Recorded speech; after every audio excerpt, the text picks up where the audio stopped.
Questions? I will disagree with you that they disagree with you.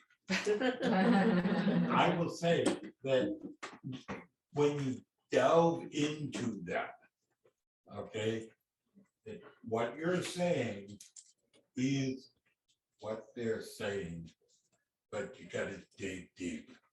No, it's. Then maybe I don't think they're wrong. Maybe I think they've been unclear. Why don't you and I hash that out separately and then bring all the conclusions out? Other questions about anything that was said this morning? Again, difficult text. I tried to move slowly and methodically. I hope things were clearly put.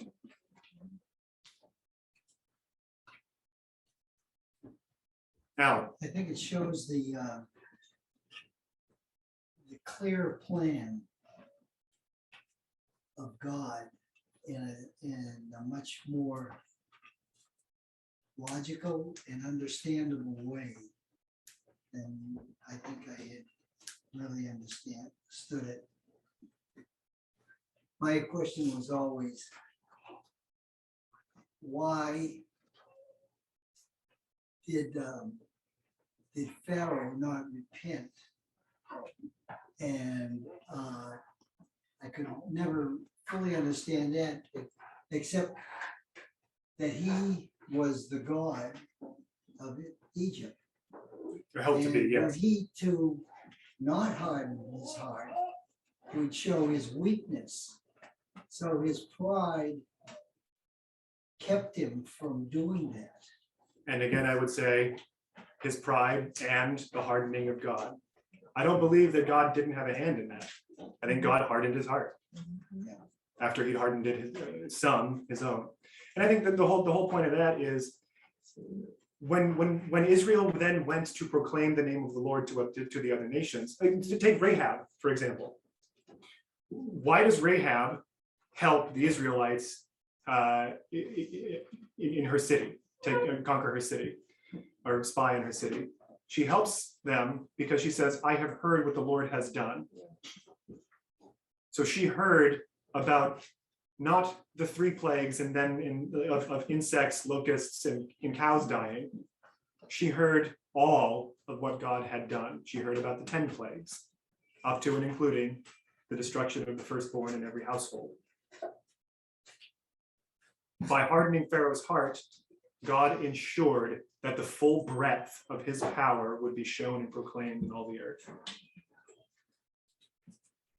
And it's also interesting when Moses comes down from the mountain and he sees how Israel had so quickly abandoned God, how they hardened their own hearts. Yeah. And I mean, they basically shut themselves off from God, and then they wanted him to hold his promises true. And I can say they hardened themselves. And again, this is why it doesn't have to do with man's works. Pharaoh hardened his heart, and God continued the hardening for his purpose. Israel hardened their hearts, and God had compassion. That's his choice. Because to harden Pharaoh in that time brings about his purpose, but to have compassion on Israel in that time brings about his purpose.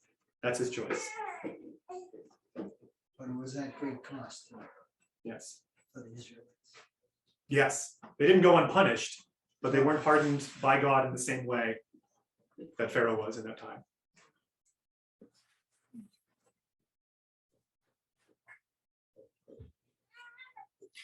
I'll take it. One of 3 things has occurred. If there are no more questions, either A, I've been extremely clear, B, I've been extremely confusing, or C, it's really hot.